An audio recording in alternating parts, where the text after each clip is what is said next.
Hey there. Welcome back to Podcasting for Educators. I am honestly kind of giddy to share this episode with you today. I have on Sara Marye, and Sara is a client of mine. We've been working together for almost 2 years now. Sara has over a decade of experience working as a classroom teacher and school administrator. She's now the CEO of the Stellar Teacher Company and a literacy specialist passionate about helping elementary teachers around the world grow their students into lifelong learners. Sara's mission is to make teachers' lives a little bit easier by providing them with endless encouragement, effective strategies, and engaging no-fluff resources. She's also the host of the Stellar Teacher podcast, where she loves to share her favorite literacy tips each week. Like I said, we've been working together for a while now, and it has been so much fun to watch the Stellar Teacher podcast grow into what it is today. Sara recently celebrated 100,000 downloads on her podcast, and so I wanted to have her on the show to share about her experience and kind of give you some advice on what has helped her reach the success that she has experienced. But this episode really turned into so much more than that. Sara's letting us in on how she made her podcast her business and now uses it to be the driving force for everything else. She even agreed to let us pull back the curtain and share her progression of monthly downloads from when she started to where she is now. It's a really good one, and I do not want to waste any more time, so let's get started.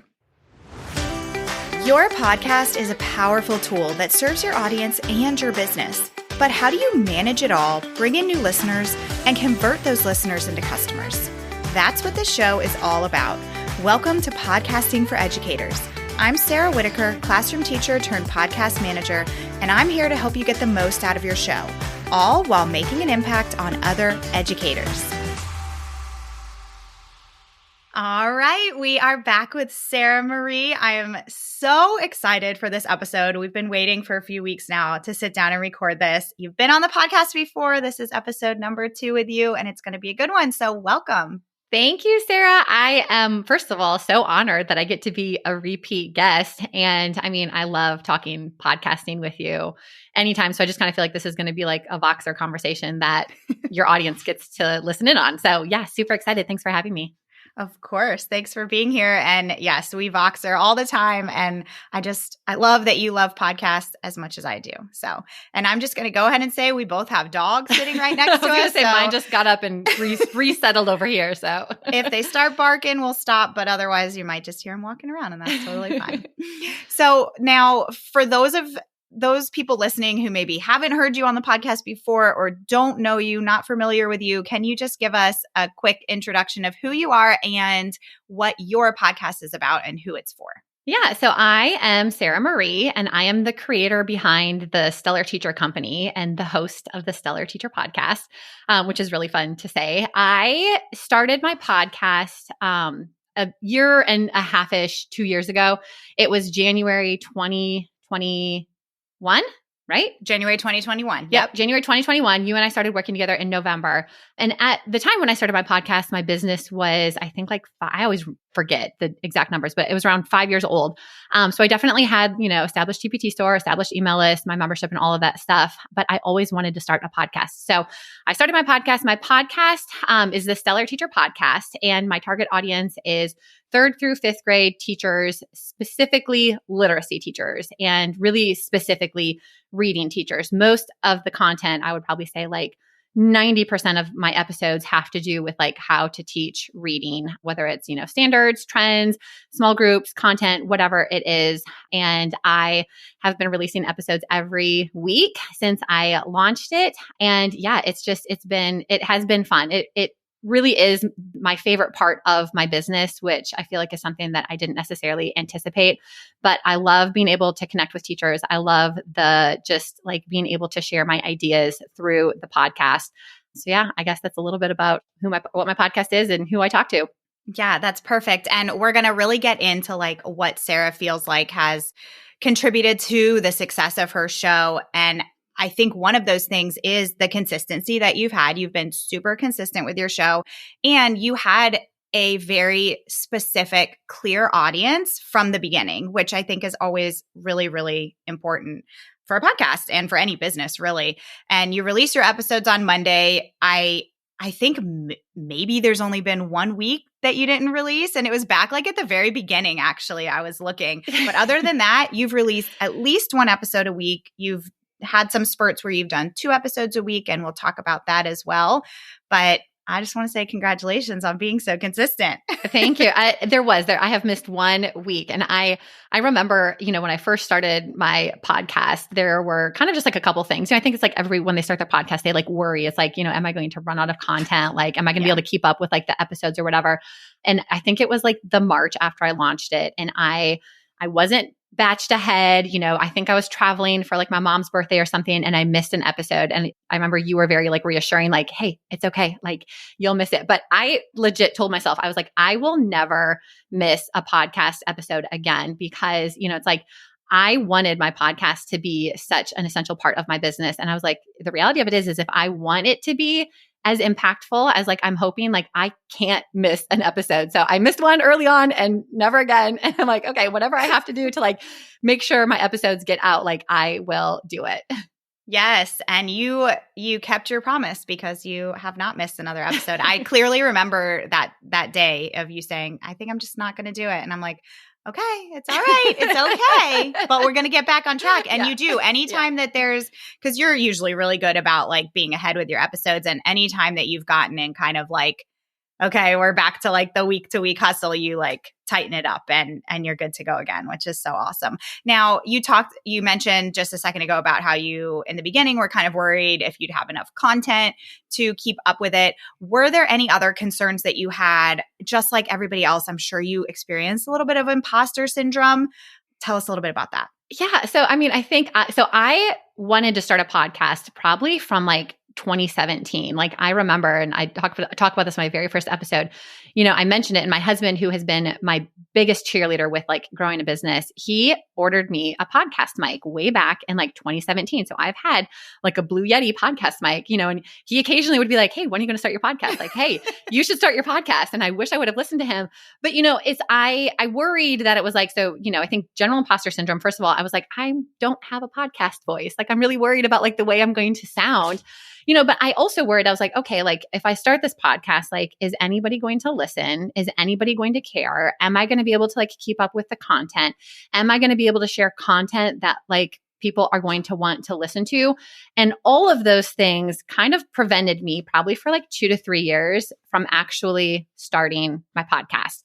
But I kind of got to the point, and you honestly were, I mean, I always say that you're such a godsend, because it's like you were so critical kind of in giving me that push. You were like, hey, I'm here if you want to start your podcast. And I was like, okay, the reality of it is like, I am never going to feel ready. And so I just have to make the decision to like do this thing, and I just remember sort of like thinking, it's like, do I want to look back in 5 years and say, oh man, I wish I would have started that podcast, but I never did because I was worried about my voice. Like, I know it sounds silly when you say it out loud. Yeah. Is that going to be like a thing? And so I was just like, you know what? Here's the thing. I want to do this. And so I am not going to let any sort of like excuse get in the way. And of course I realized, I was like, okay, first of all, my voice actually doesn't sound that bad on a podcast. Like I maybe do have a podcast voice, but also, it's like my audience is not literacy experts, right? Like my audience is teachers who are 5-10 steps behind me. And even if I'm not sharing like groundbreaking, earth-shattering, like new ideas every single week, even if I can share something that validates or reaffirms what they already know, like there's a lot of power in that. So I have just realized that it's like, okay, I sort of like put this pressure on myself that like I needed to be so much more of an expert than I felt. And now, I mean, I definitely would get nervous recording episodes, and they would take me really long to put together. And I was, worried about the reception. I don't worry about that in the same sort of way now. So I definitely have moments of imposter syndrome, but I feel like I've grown a little bit out of that. But definitely in the beginning, I had all sorts of fears and worries, but I was like, nope, I'm doing it. Yeah, I think in the beginning, it takes people a really long time sometimes to record those first few episodes, because it feels weird. It's not natural to sit behind a mic and kind of almost talk to yourself, because that's really what you're doing when you're recording. But you get used to it. And yeah, those moments of imposter syndrome are still going to pop back up. And I know you said you kind of had wanted to start a podcast for years leading up to it. And that's what everybody says. And it's always crazy. Like, it's not weeks or months that a lot of you are sitting around thinking about starting a podcast. Often it's years. And so you just have to kind of take that plunge. Yeah. And if you have been thinking about it, like, start it. It's like one of those things where it's like, looking back now, I am just like, I'm so glad I didn't wait any longer. Because it's like, the sooner you start it, the sooner you get to grow it and refine it and get to the point where it's like, this thing is amazing. So yeah, just do it. We all are scared to start. Yes, absolutely. Great advice. Now, okay, we're going to start getting into the really fun stuff here. You just recently celebrated 100,000 downloads on your podcast. Now you're actually past 120,000 downloads. August 2022 was your biggest month yet, which is so exciting. Now, in a minute, you've agreed to let us kind of give an overview of your actual monthly downloads so that you guys can really see the progression that Sara has had over time. Because I think a lot of times we hear, oh my gosh, people have 100,000 downloads, or they have 1,000,000 downloads, or 5,000 downloads, like whatever it is. And if you're not anywhere near that point, it's like, that's when imposter syndrome really sets in. And that's when comparison starts in. And one of the big messages I want to get across today is growth takes time. And when you hear these numbers, it doesn't happen overnight. And you have no idea what's going on behind the scenes. You don't know if somebody has a team or if they're releasing daily episodes. Like, those people, of course, are going to make faster growth than other people. Like, all these factors come into play. And so we're going to get into that in a minute. But what do you feel like has really contributed to your show's success over time? Yeah. And it is one of those things where it's like, even last year in the fall, I was like, oh, I feel like getting to 100,000 downloads is going to take forever. And so I think it's just like one of those things, like, growth is not linear, and you never know when like the next episode is going to go viral or be the one thing that like just like shoots you into like, a huger audience or whatever it is. So just like keep pushing ahead. But I do, like, as I've been reflecting, I just love reflecting. I love looking at data. I love thinking back and like trying to pay attention to like what got me here, so I can try to like replicate that in other parts of my business. And so I think that there are really three things that have led to my podcast growth. And I think the first one is I didn't have, or I was not looking to any other podcasts for inspiration. And I think this is actually has a much bigger impact than I realize. And I'm, as I look about this, but it's like, I didn't have any other friends that I was like, hey, what are you doing on your podcast? Or like, how many episodes are you releasing? Or how are you getting, growth or whatever? And I think in business, we tend to do this, right? Like, I have a membership, I have an email list, I have a TPT store, I have social media. And I'm constantly asking my friends, it's like, hey, how many times are you posting on social media? It's like, hey, what are you doing for your TPT site-wide sales, for your marketing? It's like, hey, how are you launching your membership? And I get ideas from like other people, which isn't a bad thing. But oftentimes when you take somebody else's idea and you try to put that into your business, you're missing a level of like authenticity. And so I know that there are other educational podcasts that are really successful, but they just were not in my radar. And I did not have anybody else that I was like trying to replicate, trying to copy, trying to reach their level of success.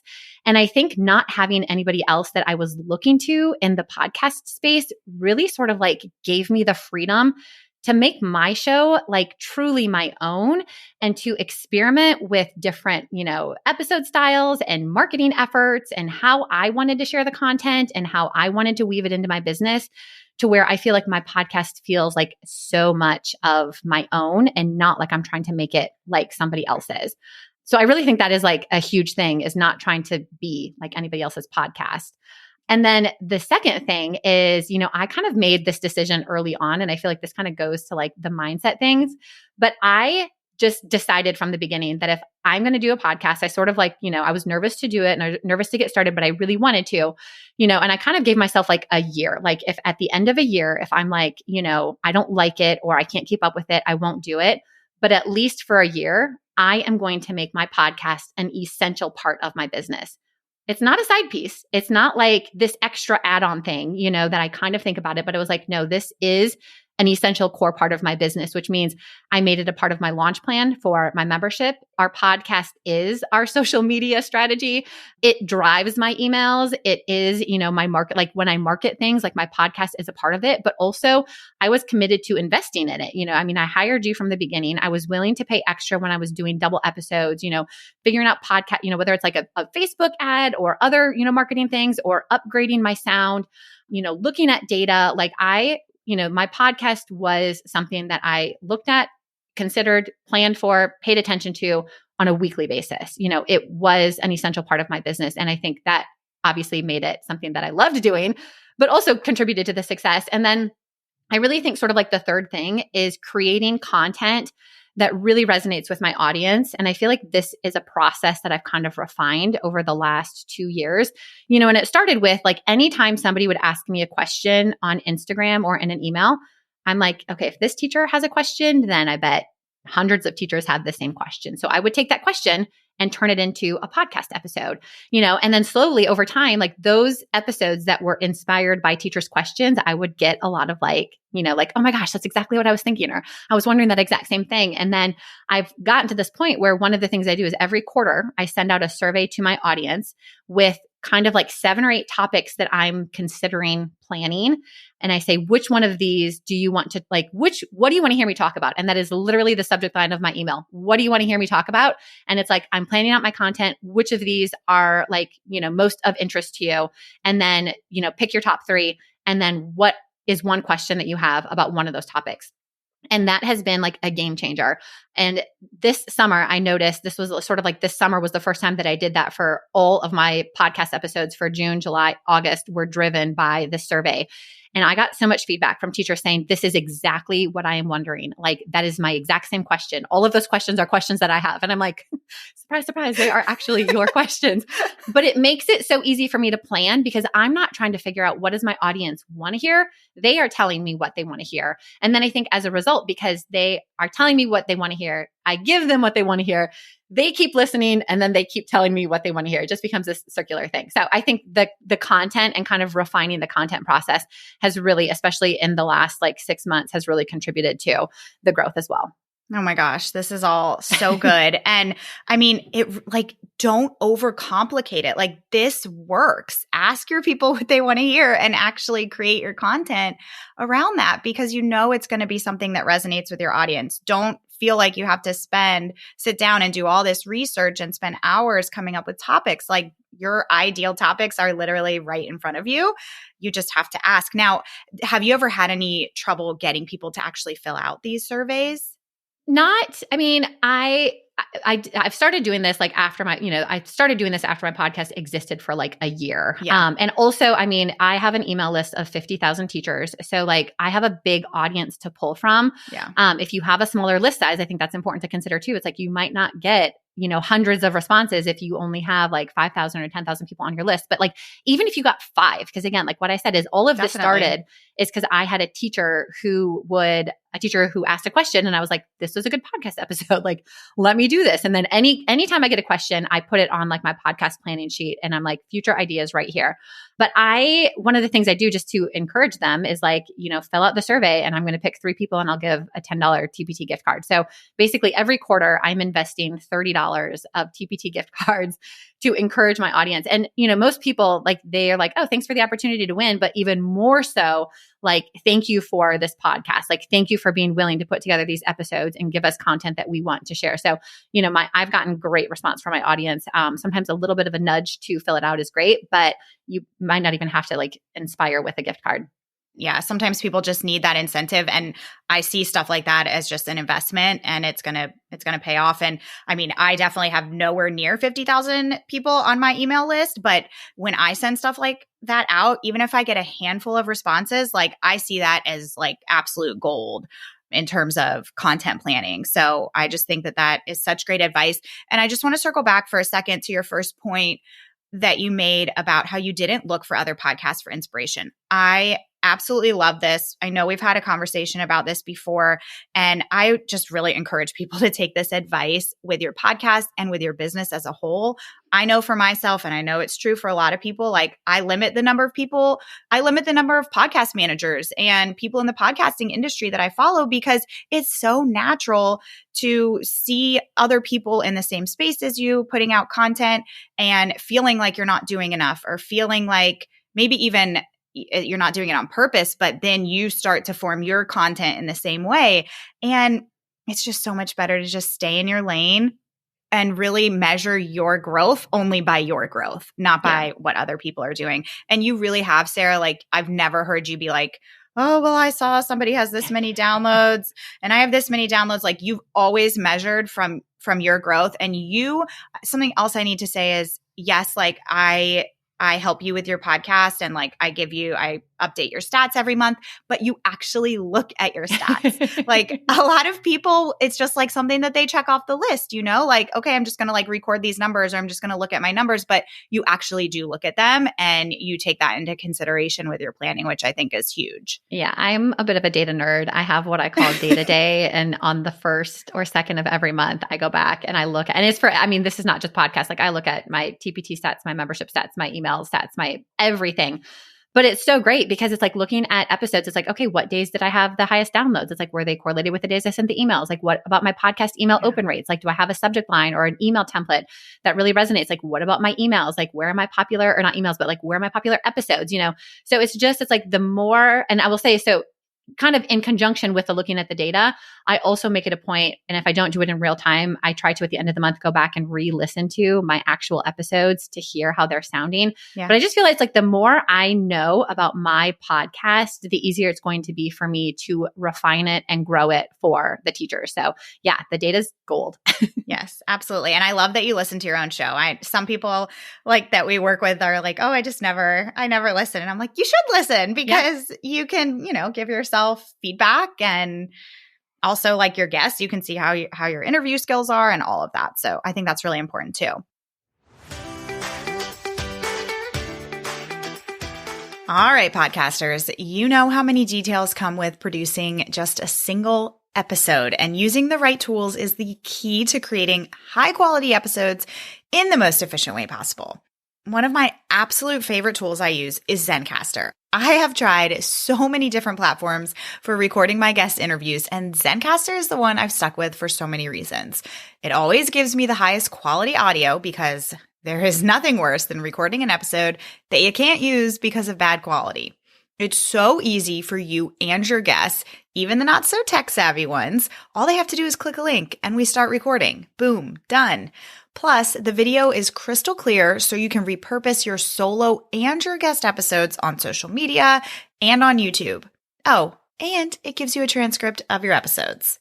You can go to zencastr.com/pricing and use my code EDUCATORS. You'll get 30% off your first 3 months of Zencastr Professional. I want you to have the same easy experiences I do for all of my podcasting and content needs. It's time to share your story. So go to zencastr.com/pricing. That's zencastr.com/pricing and use my code EDUCATORS for 30% off. That's EDUCATORS, all lowercase letters. The link will also be in the show notes.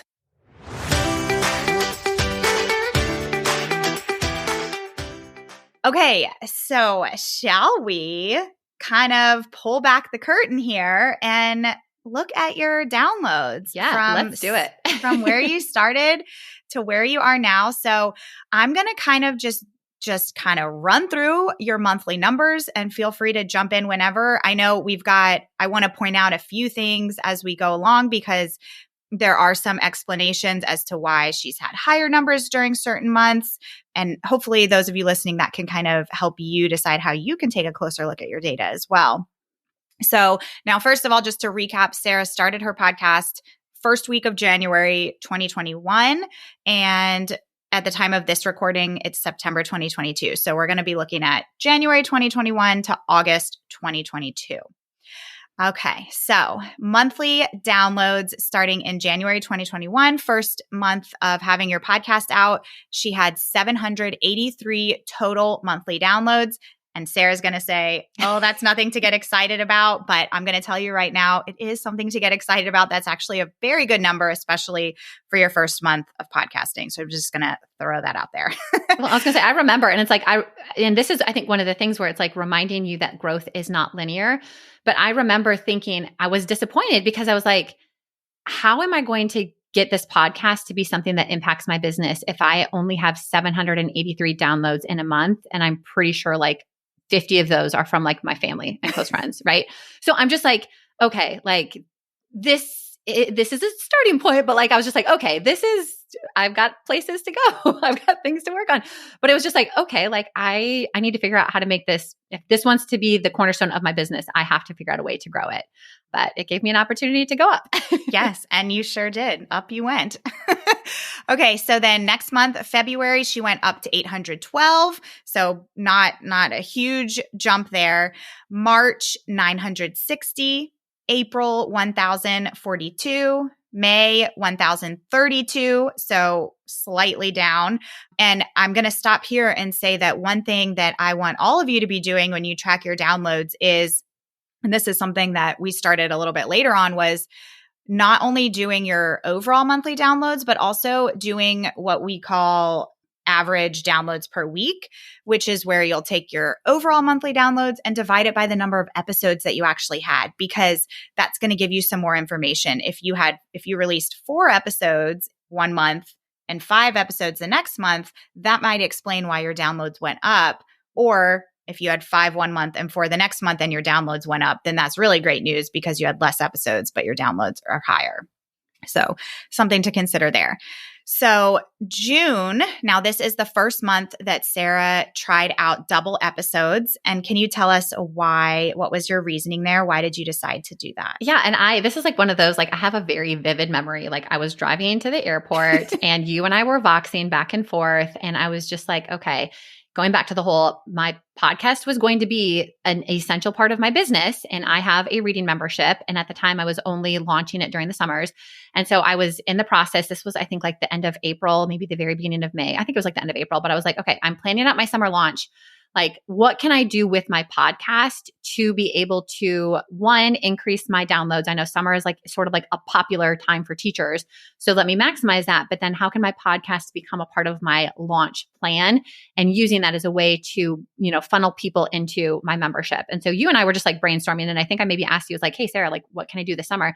And we just kind of like brainstorm and talk through some ideas. And I was like, okay, let me do double episodes for the month of, it was 5 weeks really. So I think June and then some into July. So basically the 5 weeks leading up to my membership doors opening, I did double episodes, and I did my regular episodes on Monday, and they were the normal 25, 30-minute episodes. And then I did short, and I called them like quick win episodes on Thursday, or quick tip, something like that. But they were short, like 7 to 8 minute episodes that were kind of related to Monday's episode, but like a little bit deeper dive into one of the key points or whatever. But then once I mapped these out, this literally became my launch plan. And I had a pop-up Facebook group for those 5 weeks. I did weekly Facebook Lives that were around the same topic. So it's like people were hearing me talk about the podcast episode on Monday. They got training about it on Wednesday. We did another podcast on Thursday. They got the whole calendar for the summer ahead of time. And doing those double episodes, I think, was a really sort of like pivotal moment in my podcast, because I started to see as like, okay, when I plan and let my audience know ahead of time and really like, connect episodes together and mention other episodes and let them know what they can look forward to, like they resonated with that. And it made me like, doing those double episodes was a lot of work ahead of time because it's 2 episodes a week, but it made me really excited because I was like, okay, I did something with the intention of growing my audience and feeding into my launch. And I got the results that I wanted, but it was just sort of like fun and exciting to be like, okay, what can this then turn into? Yes. Oh my gosh. I remember the day that you Voxed me, that we were talking about this on Voxer, and I remember you saying, I'm ready to level up. Like, let's just do this. And I'm like, yeah, let's do it. And it was super successful.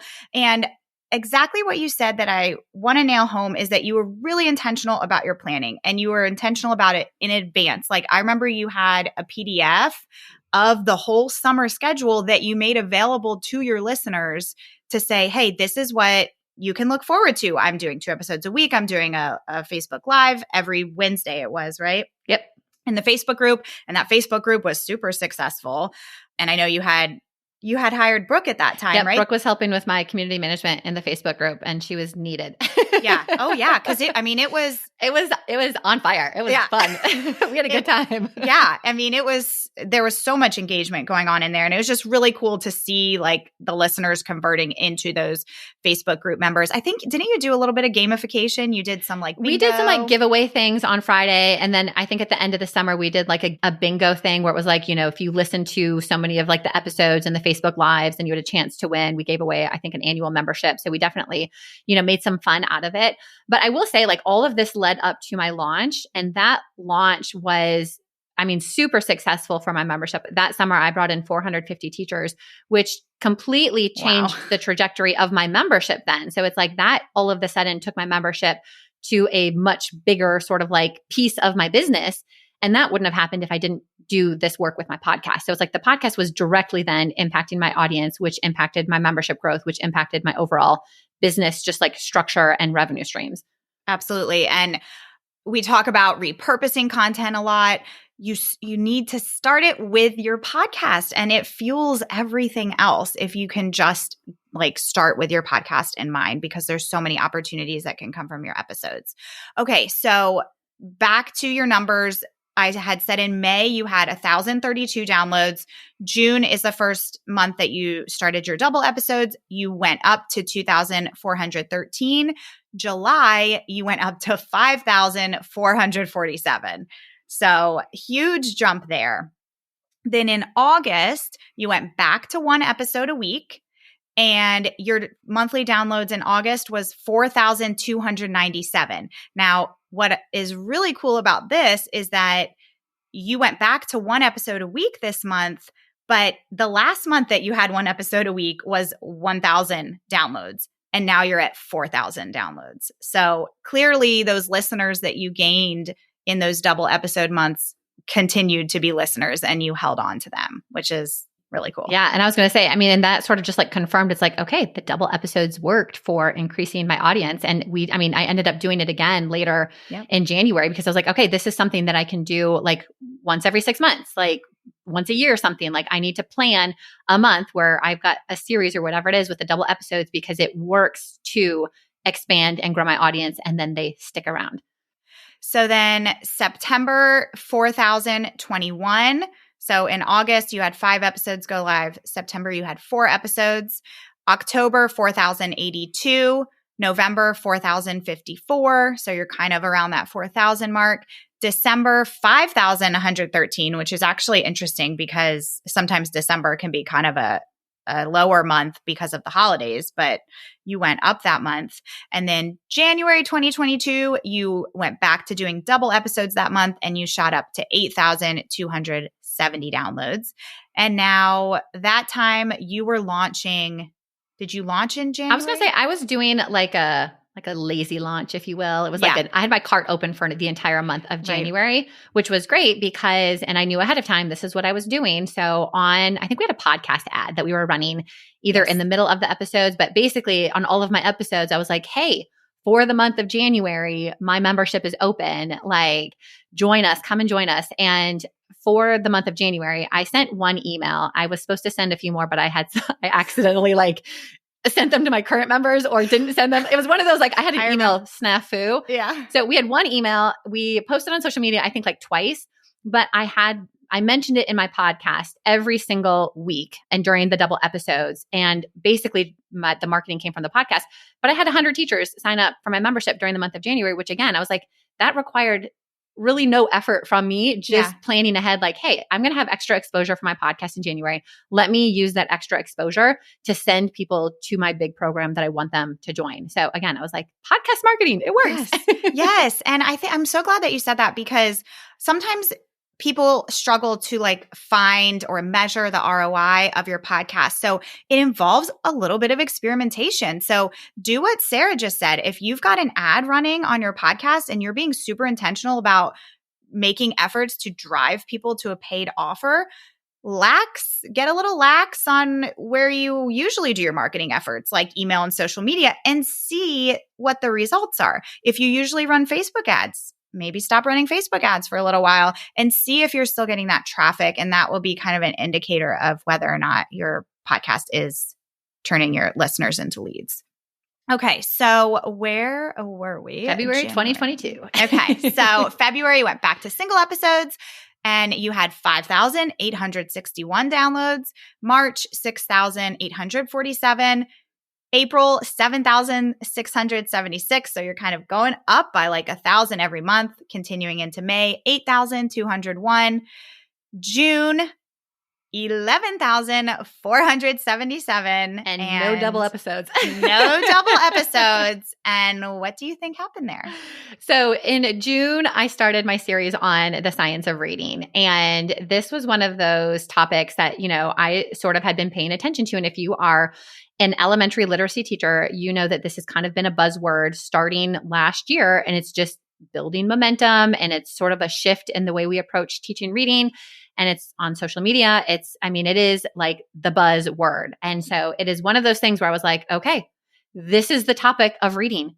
My podcast focuses on reading. I need to talk about the things that my teachers are wanting to talk about, having questions about, needing to hear about. So I was like, I'm doing a whole series on the science of reading. So I planned out 4 episodes to cover the science of reading. And this is also then, before June. So back in the end of April, I knew that I was going to do it. So like kind of one of those things where I was like, I'm going to do this whether my list says they need it or not. But I was like, also let me find out what else they want to hear about this summer, because I wanted to use my summer to do basically a series in June, a series in July, and a series in August. So I sent out a survey to my list. I put the topics. I had science of reading, small groups, word study, assessment, time management, lesson planning, 5 or 6 different ones. And it was like, it confirmed that I was like, yep, this is what my audience wants to hear about. But most people were like, yes, the science of reading. And then small group and word study, which those ended up being my series over the summer. But the questions that teachers had were great. It's like, I knew I wanted to do a series on the science of reading because it was a hot topic. But the questions that people sent to me in that survey, then I was like, this is perfect. Like now I know exactly what each episode needs to be about because my audience shared their questions and wonderings with me. So I think really leaning into like, this is a trending topic. This is what everybody else is talking about. If I want to be a part of the conversation, then I need to be willing to jump in and, share my knowledge, my understanding, and like make it something that teachers are like, oh yeah, like I see you're talking about this too. Like I want to hear what you have to say. So that was, a huge growth for my podcast happened in that month as well. Yes, absolutely. It goes back to being willing to jump in and experiment and change up the topics that you're talking about and listening to your audience. And I just want to say something about this series of the science of reading that and I feel like you always do this with your content, and that is that you deliver your content especially on hard topics like this, because the science of reading is a little polarizing. Yeah. Yeah. And a lot of teachers have, every district is different. A lot of teachers have no idea what this concept is. And you approach it in a way that is like very non-judgmental. Like, hey, I know that you're probably seeing this all over social media, but if you have never heard of this and you don't know how to implement it, you don't have the resources, it's okay.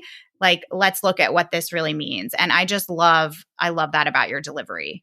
Thank you. And that's like, that kind of goes back to like when I first started my podcast, the thing, and this is just my education career in general, like impact has been such an important thing for me. And it's like, I remember being in the classroom and sort of like being belittled for things that I did, or being felt like, less than because I wasn't doing something right, or asking to do too much. And I'm just like, here's the thing, like, every single teacher becomes a teacher because they want to make a difference. Like nobody goes in with like ill intent, but I just feel like the way the system's set up is like, there are not enough like cheerleaders and champions for teachers. And so I was like, when I do this podcast episode, like I am going to take every opportunity I can to like support teachers exactly where they were at and help them get to the next level. And so I am constantly saying like, there's more than one way to do things. Like we're all on a journey, like we're all, but it's just these messages that I say over and over and over again. And especially with the Science of Reading series, I had so many teachers reach out to me and say like, I feel so much better now. Like, thank you for like making this understandable. Thank you for like not making me feel bad about what I have been doing or what I am not doing. Thank you for helping me figure out the next steps.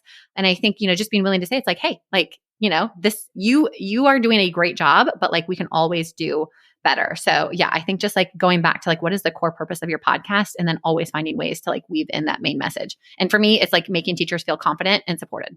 Love it. Okay, so you clearly had that topic really resonated with your audience. So again, in June, you had 11,477 downloads. That was the month that you had your first Science of Reading episode. And then July, 15,798 downloads. Which was shocking. Yes. So awesome. And then when we thought it couldn't get any better, August, which is last month at this time of recording, 20,204 downloads. Which is also then the month that I hit 100K too. So that was pretty epic. Yeah. So not only did you hit 100K, but you hit 120K. Yeah. So I did the math. From your very first month of releasing episodes back in January 2021 to August 2022, your last full month of episodes, you have more than 25 times your monthly downloads. Which is cool. It's really cool. Yeah. Well, and it was like, it was really fun celebrating the 100K download like episode. And just even seeing then it's like I hit 100K and then I very quickly got to 120K and I was like, wait a minute. I was like, I'm going to be celebrating 200K before you know it, and then I'm like, the idea of like 1 million seems like really far off, but I'm also like, I'm going to have a podcast at some point that is going to have 1 million downloads. Like that is inevitable. Like that is the direction I am headed. And it's just exciting, especially going back to be like that first month, I had 783 downloads and I thought like, this is not going to work.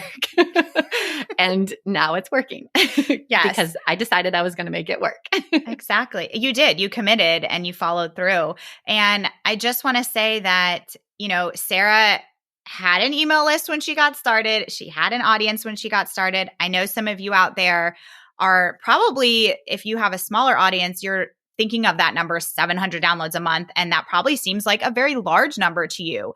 And I just want to say that if you do have a smaller audience and you're kind of starting from scratch, you need to, again, look at your own growth. So everybody has to start somewhere and just measure your growth month to month and make sure that you're looking back on where you started and where you are currently and think about what you can do to continue that growth because everybody's journey looks different. Absolutely. And I think it's like looking at data, I think is so important. And obviously looking at your own data is the most important. And I know we always want like validation, like, okay, well, what did somebody else have? Like, what were their numbers? Like, what's a good like first month number? Or, how long does it take people to get to 10,000? But like, everybody's business is so different, and even like the niches, right? So it's like different niches have bigger audiences or are more saturated. Yes. It's just like you can never compare unless there is somebody else who has the exact same email list with the exact same, like I can't compare my numbers to anybody else because our businesses are completely different. And so while it sometimes can be nice to just be like, okay, I'm on the right track,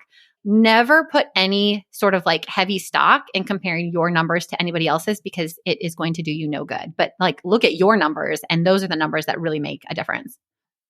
Okay, now let's kind of go into impact because like you mentioned, this is a huge part of your business and I am with you. It's also a big part of my mission and my business.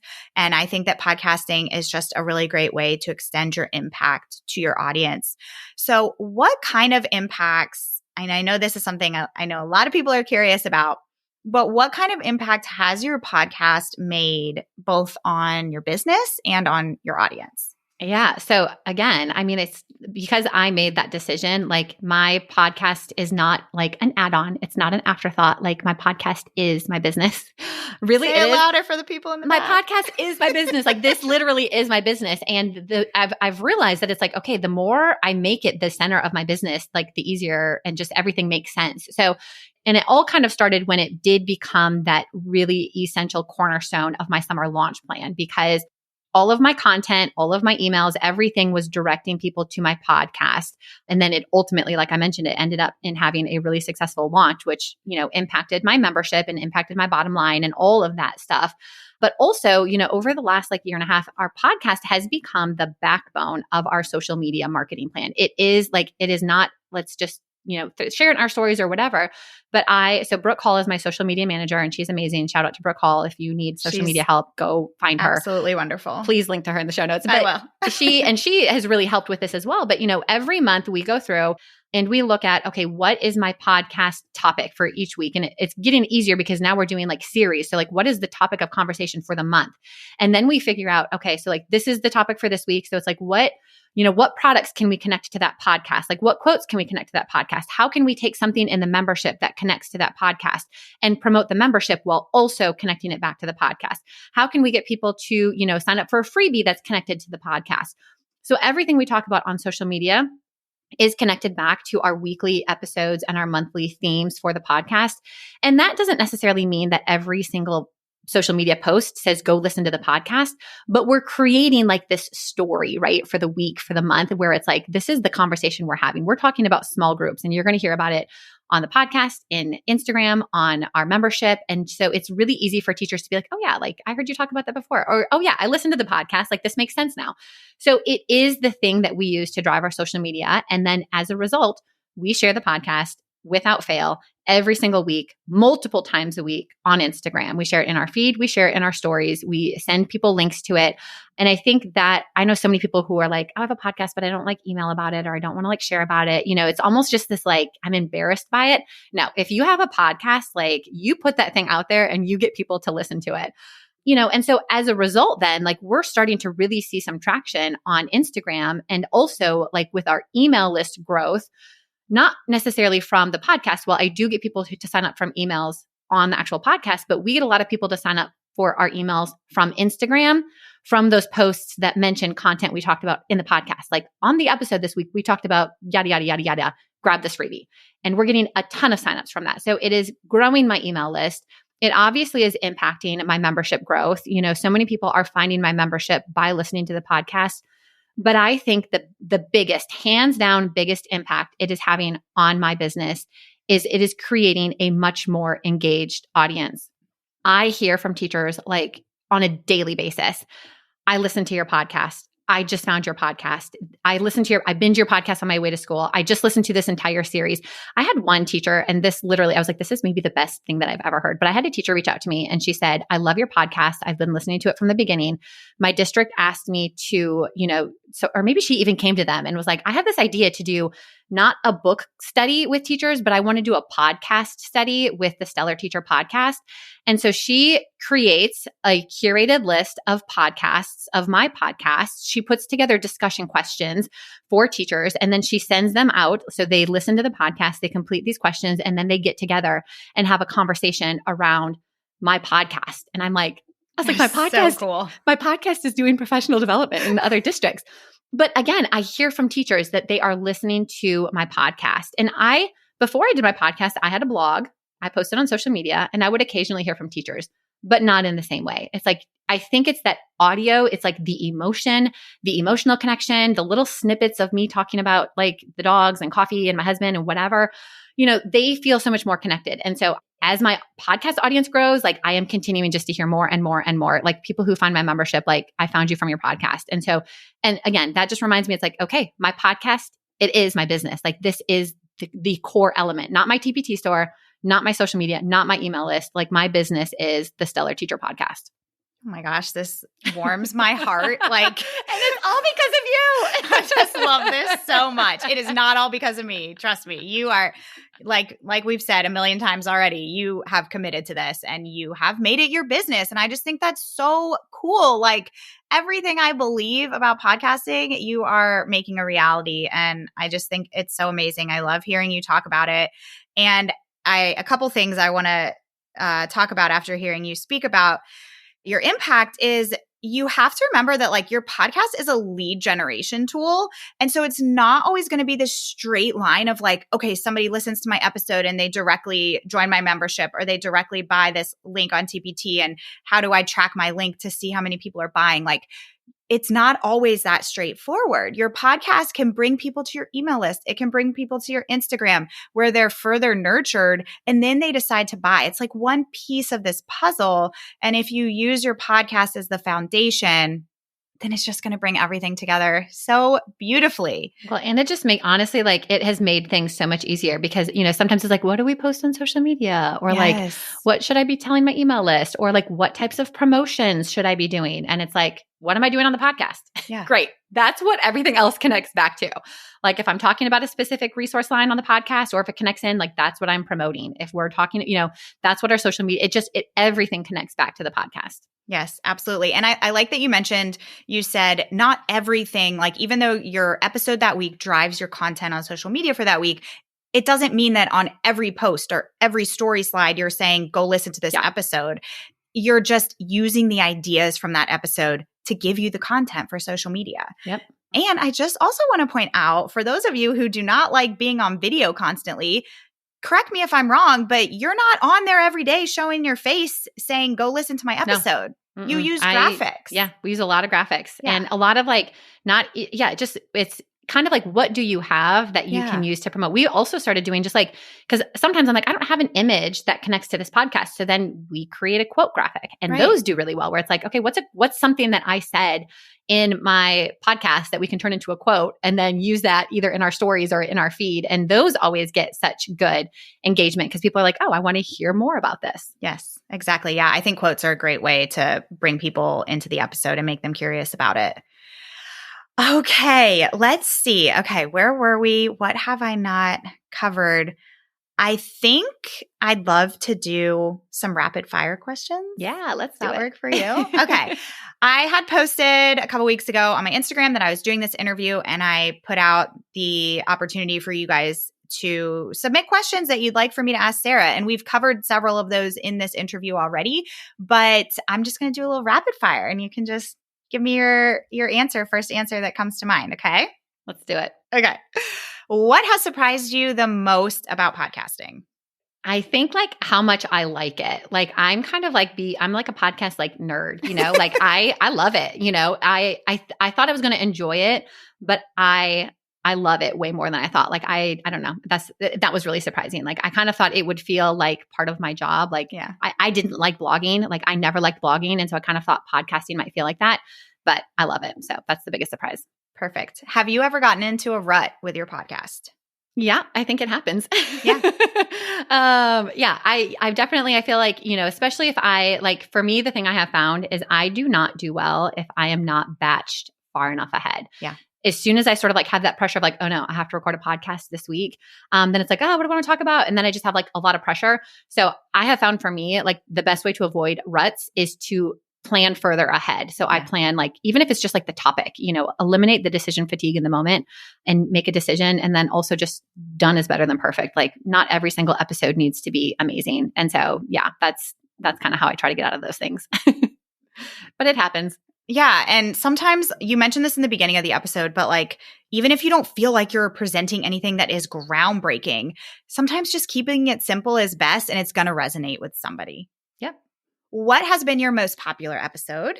It should not surprise anybody. What is the science of reading and why is it important? And that was my very first kickoff episode for the Science of Reading series, which again, like I feel like I launched that episode right at the time that like this was peak conversation, on social media and in the education space. So of course it's like, that's what everybody else was talking about. I wanted to talk about it too. And my audience still loves listening to it. Yes. And I just want to point out that was a more recent episode and it's your most popular episode, which is pretty cool. It just shows like really how popular that one was. Yep. What are your favorite kinds of episodes that you create? Oh golly, all of them. I don't know. Yeah. For me, it's like when I know for sure that this episode is answering a question. So it's like if and I've got a couple teachers that I just love connecting with on Instagram. And I've got one teacher, I was like, you are seriously the most thoughtful, amazing teacher because she asks such great questions. But it's like when she asks a question and then I can take that and turn that question into a podcast episode that I know is going to help her and everybody else, like that feels so good because I'm like, this episode is answering a very specific need. It's not just an idea that I had or, to promote a resource. It's like, nope, this is answering a teacher question. So I love anytime I can take a specific question and turn it into like an actual episode. We've talked about a few ways that you share your show, but do you have any other unique ways of sharing your show? I mean, no, I don't know if they're like unique. And I constantly try to just like test and reinvent things, so it's like being on other people's podcasts. Like guesting is a great way to expand it. I've started experimenting with doing like roundup emails at the end of the month, and they're the easiest emails to write, and they surprisingly get really good open rates and really good click rates. But basically at the end of the month, it's like, hey, this is what we were talking about on the podcast. And I list out all the podcast episodes, and like, they've been doing really well. But the other thing, I guess this is maybe kind of unique. I am sort of like in the process of trying to create like a mega funnel for my membership that will last for like months. But one of the things I do is in this funnel. So once somebody joins my email list, they get a curated sort of like set of emails. And every week they are getting not my current podcast episode, but my best podcast episode. So I go back and I look at the downloads and I see it's like, okay, that Science of Reading one people love listening to. I've got 2 small group ones that people love listening to. I've got a guest episode on classroom management that people love listening to. So I'm finding the episodes that my audience just devours. And those are the episodes that I'm sending to my new email subscribers. Cause I'm like, if I can get them hooked on my best podcast episodes, like they're in. So not sending everybody to my newest episodes, but like sending my new email subscribers to the best podcast episodes. And that's been working really well. Now that you're at the point that you are, what is your biggest piece of advice for new podcasters who are thinking of starting?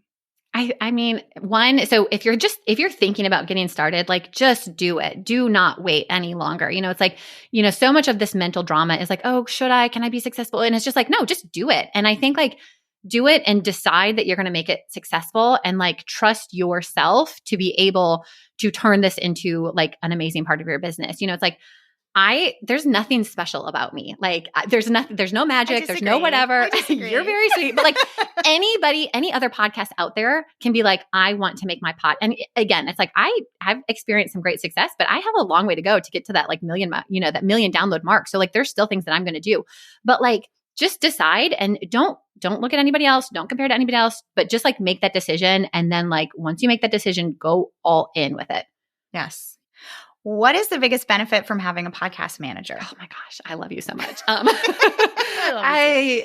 think so.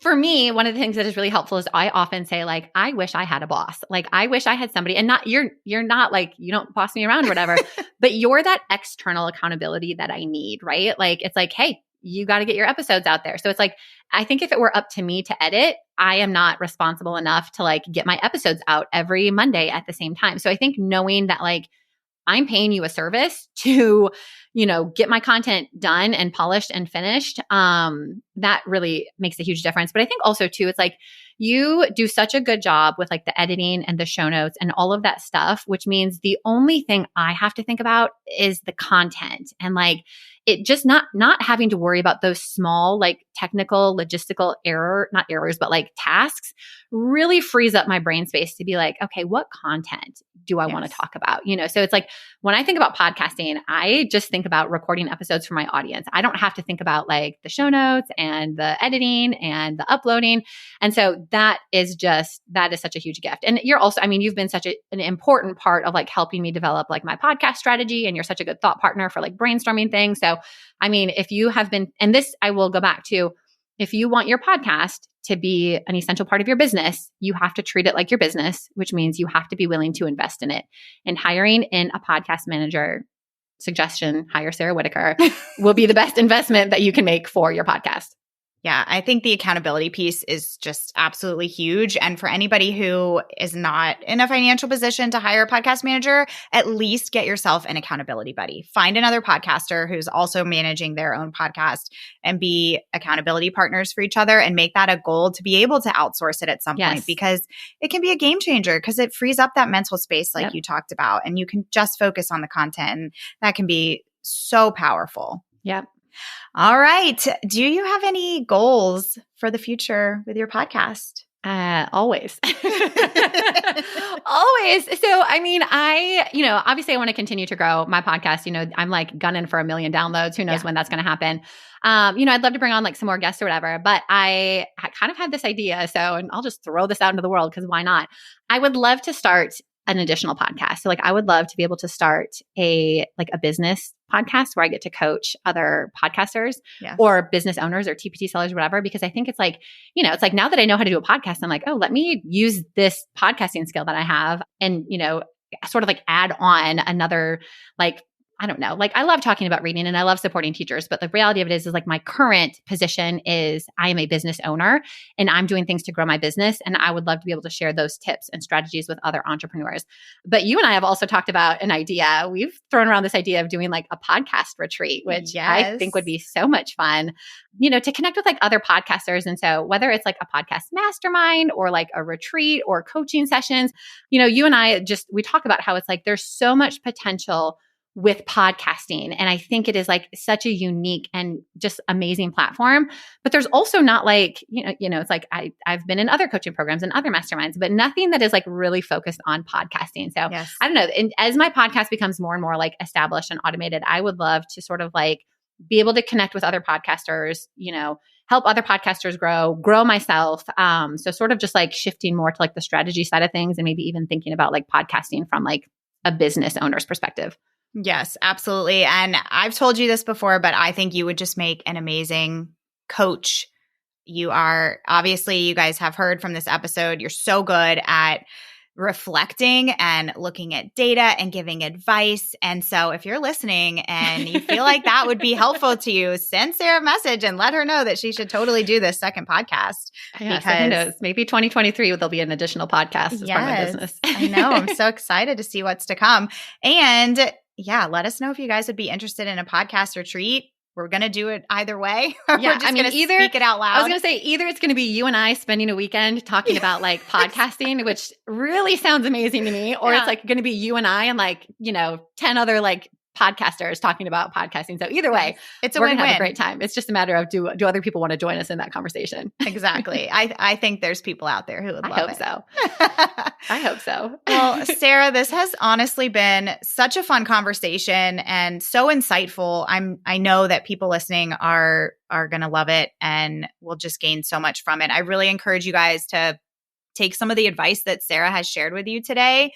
And I do just want to say, I think kind of like to wrap everything up, some of the big themes that I've heard throughout our conversation is to really go all in and commit to your podcast, see it as your business, like Sara said, and that can be the game changer for you that you need. Be willing to experiment with the things that you're trying with your podcast. It's really the only way that you're going to find out what works and what resonates with your audience and what's going to lead to the most growth as possible. Listen to your audience. Don't be afraid to ask your audience. Do it regularly. And last but not least, plan ahead. Absolutely. Leverage the summertime if you are an educator, and that requires planning ahead. So if you want to really go all in your podcast next summer or do something cool, do something different with it, start planning for that in like January. Maybe that's what we need to do our retreat on. Yes. Honestly, I like that. Yeah. I like it. I think that's what we're going to do. Stay tuned. I love it. Little planning going on here ourselves. Yes. I love that idea. Okay. We're going to talk. Love it. All right. Thank you so much. You are amazing. I'm so grateful to have had you on today. Well, thank you so much. You're seriously the best podcast manager ever. And I'm so glad that I was able to, chat and share this with your audience. So thank you for having me. Thanks so much for listening to today's episode. To keep this conversation going, connect with me on Instagram at Podcasting for Educators. I'm always looking for an excuse to talk about podcasting. If you're looking for support in launching, managing, or growing your podcast, check out my online course, the Podcasting for Educators Prep School, at podcastingforeducators.com/prep school. I'll see you here next time.